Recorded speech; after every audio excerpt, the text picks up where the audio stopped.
Okay, these are things that my students did in attempt to rage bait me this week. I mentioned to my students that I have Facebook, and a student, she looks me right in the eyes and goes, "You have Facebook? I thought that was just for old ladies." So let me set the scene for this one. So I have my students put their Chromebooks in courtesy mode, which means they just turn it away from them so I can see their screens. So I asked my students to put their Chromebooks in courtesy mode, and as I was walking around the room, I looked at a student's screensaver, and you know what they had? Their screensaver was a picture of my mom.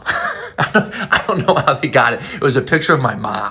Then I said, "Hey, you should probably change that. Don't have a picture of my mom as your screensaver." So they change it. And you know what the second picture was? A picture of my dad.